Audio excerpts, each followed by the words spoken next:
4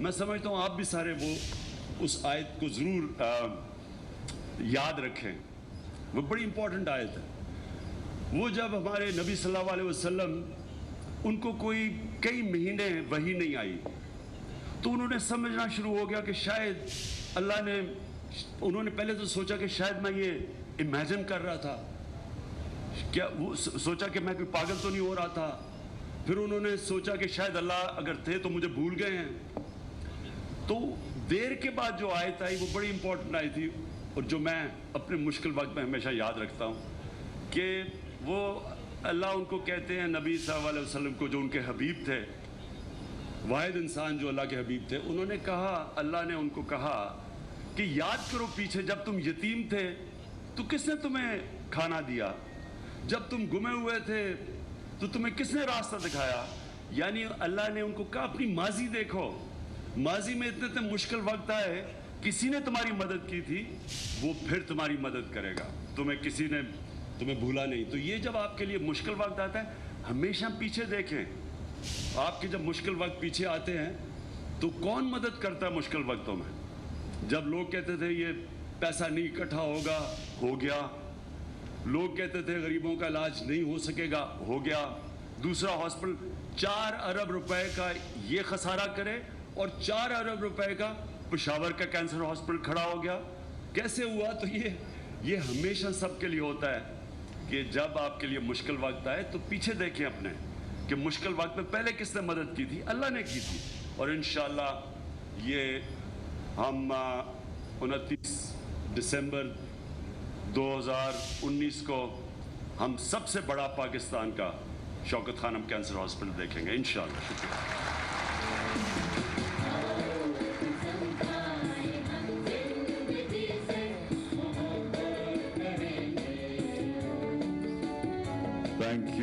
تحریک انصاف کے چیئرمین عمران خان شوکت خانم اسپتال کے سنگ بنیاد کی تقریب سے خطاب کر رہے تھے. ان کا کہنا تھا عام آدمی کے لیے کینسر کا علاج بہت مہنگا ہے, یہ علاج باہر کرائیں تو پتہ چلتا ہے کہ کتنا مہنگا ہے. والدہ کو علاج کے لیے باہر لے کر گیا تو معلوم ہوا کہ کینسر کا علاج کتنا مہنگا ہوتا ہے. اندازہ ہوا کہ پاکستان کے 90% لوگ کینسر کا علاج نہیں کرا سکتے. لوگوں نے دل کھول کر شوکت خانم اسپتال کی مدد کی ہے. شوکت خانم اسپتال بہت بڑی جد و جہد ہے. بڑے کام کے لیے کشتی جلانے کا مقصد پیچھے ہٹنا ہے. کینسر کے علاج پر کروڑ روپے تک لگ جاتے ہیں. انسان صرف کوشش کرتا ہے, اللہ کامیابی دیتا ہے. شوکت خانم اسپتال میں مفت علاج پر 26 ارب روپے خرچ ہوئے ہیں. براہ راست مناظر اس وقت آپ اس تقریب کے ملاحظہ کر رہی ہیں جہاں پر موجود ہیں پاکستان تحریک انصاف کے چیئرمین عمران خان, اور شوکت خانم اسپتال کا سنگ بنیاد رکھنے کی یہ مرکزی تقریب ہے. اور اسی تقریب میں شرکت کرنے کے لیے تحریک انصاف کے چیئرمین عمران خان بنی گالہ سے کراچی پہنچے ہیں. اب سے کچھ دیر قبل تقریب کے شرکا سے خطاب کر رہے تھے. اس موقع پر انہوں نے کہا کہ کینسر اسپتال میں علاج, کھانے اور دیگر تمام سہولیات مفت فراہم کی جائیں گی. پاکستان کو اسلامی فلاحی ریاست بنایا گیا تھا.